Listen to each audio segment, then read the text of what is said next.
Donc je m'appelle Aliou Mara, je suis le coordonnateur de l'APR et le coordonnateur adjoint de Benno Bokk Yakaar dans la commune de Sicap Liberté. Alors tout à l'heure j'ai appelé la presse, c'était juste pour parler de la situation après la fin de la révision sur les listes électorales qui a été clôturée le mercredi dernier, où au niveau de cette commune on a enregistré 1090 inscrits, donc nouvelles inscriptions, et 823 transferts et 3 radiations. Il y a eu pendant un certain temps certaines personnes qui se sont levées en bouclier pour un peu dénigrer ces transferts.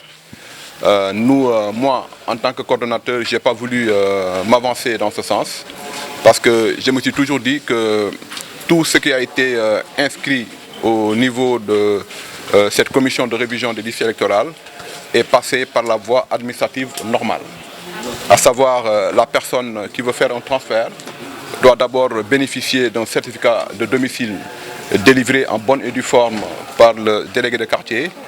Ensuite, il doit avoir un certificat de domicile, un certificat de résidence plutôt, délivré par la mairie pour ensuite venir dans la commission, s'inscrire ou bien faire une modification. Et toutes ces voies, toutes ces procédures ont été respectées. Donc je ne vois pas pourquoi on va s'ériger en donneur de leçons pour dire qu'il y a des transferts frauduleuses qui sont effectuées, qui sont effectuées dans la commune. Alors là, je ne pense pas. Parce que tout le monde a effectué des transferts. Moi, personnellement, je n'ai pas eu à faire des transferts. Parce que mon électorat se trouve déjà dans la commune de Sicap Liberté. Alors, nous remercions aussi tous les membres du SEDA qui ont vraiment travaillé pour ces inscriptions. Nous remercions aussi toute la population de Sicap Liberté qui a voulu, surtout les primo-votants, qui sont venus s'inscrire. Maintenant, on va aux élections. Le président Macky Sall, avec ce nouveau changement qui se passe, parce que maintenant on va à des élections municipales à suffrage direct, c'est plus des élections à suffrage indirect. Et c'est le président qui va désigner le candidat. Cause pour laquelle je me suis positionné comme candidat de l'APR. Parce que étant le coordonnateur de l'APR, depuis le départ au niveau de l'APR, jusqu'à présent, je suis le coordonnateur et j'ai toujours mené à bon port ce bateau. Quand bien même il y a des élections qu'on a perdues, mais c'est des élections qu'on a perdues aussi dans l'ensemble peut-être du département de Dakar. Et là où le département de Dakar a été gagnant, on a été aussi gagnant. Et je pense qu'on a fait le travail comme il fallait le faire. Et aujourd'hui, nous pensons que si toute la coalition Benno Bokk Yakaar, les principaux alliés de Benno Bokk Yakaar, d'ailleurs je les appelle, je lance un appel vers eux, si nous nous mettons en un seul groupe, je pense qu'on pourrait partir à l'assaut de la mairie et gagner la mairie, gagner ces futures élections. Et je pense qu'il y a des personnes de très bon niveau, des personnes ressources qui sont dans la coalition sur lesquelles on peut compter. Et je pense que si nous faisons un groupe bien serré, avec des compétences, les compétences qu'il faut, en prenant en compte aussi les mouvements, les associations, je pense qu'on pourrait avoir une belle équipe, une équipe compétente qui pourrait faire un excellent travail pour apporter un véritable changement dans la commune de Sicap Liberté. Vous avez déclaré votre candidature pour diriger la liste de l'APR.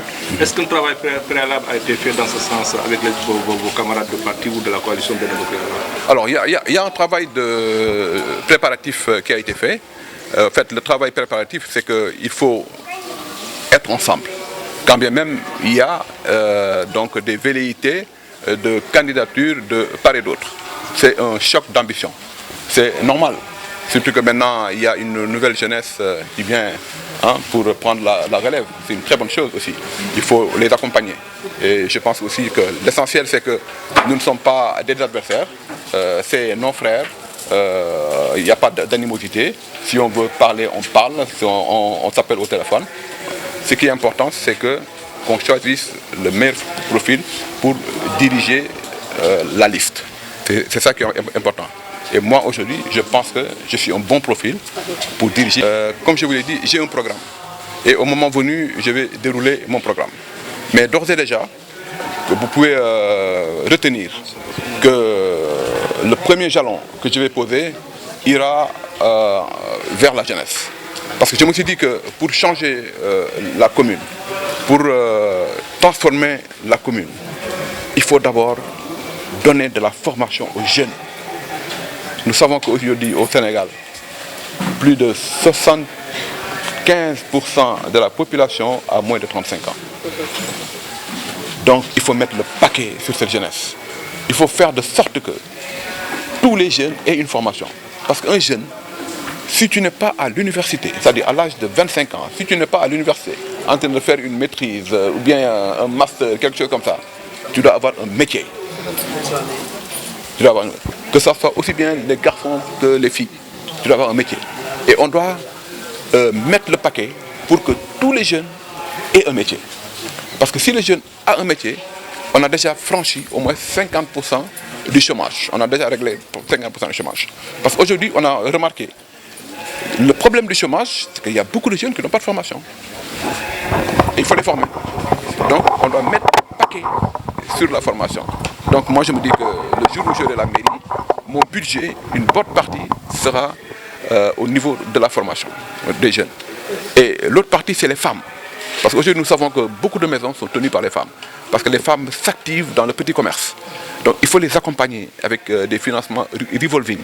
Et ça qui va permettre aux femmes aussi d'un peu formaliser l'entrepreneuriat qu'elles sont en train de faire. Parce qu'elles sont un peu informelles.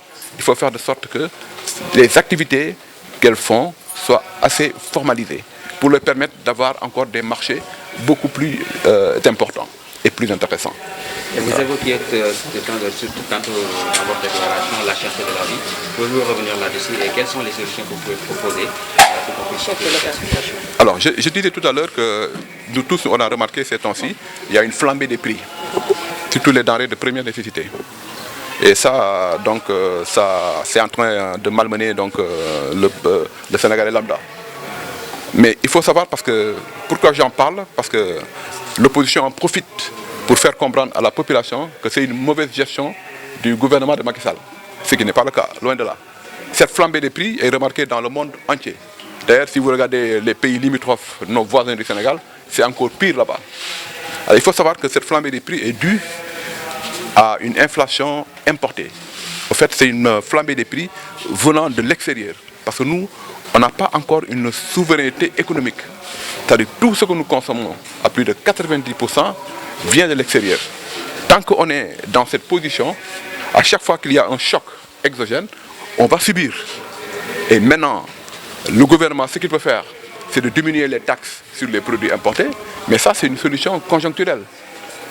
Ça ne peut pas régler le problème ad vitam aeternam. Le problème, pour le régler de manière structurelle, il faut que le pays soit industrialisé. Et aujourd'hui, le président Macky Sall, dans son programme, le PSE, le plan Sénégal émergent, le volet industriel est extrêmement important et il est en train de dérouler. Aujourd'hui, il y a des parcs industriels qui sont en train de s'ériger, qui sont en train de s'implanter un peu dans le Sénégal.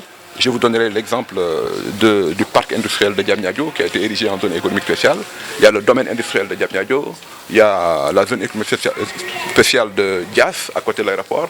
Il y a le parc industriel de Sandiara, qui se trouve derrière Bourg, à 102 km de Dakar. Il y a le parc industriel qui est une zone économique spéciale à Bargny-Sendou, où on va travailler le fer. C'est-à-dire tout ce qui est fer maintenant, au lieu qu'on importe le fer dans le bâtiment, parce qu'il y a une explosion aujourd'hui du bâtiment, des BTP, et tout ce fer-là est importé.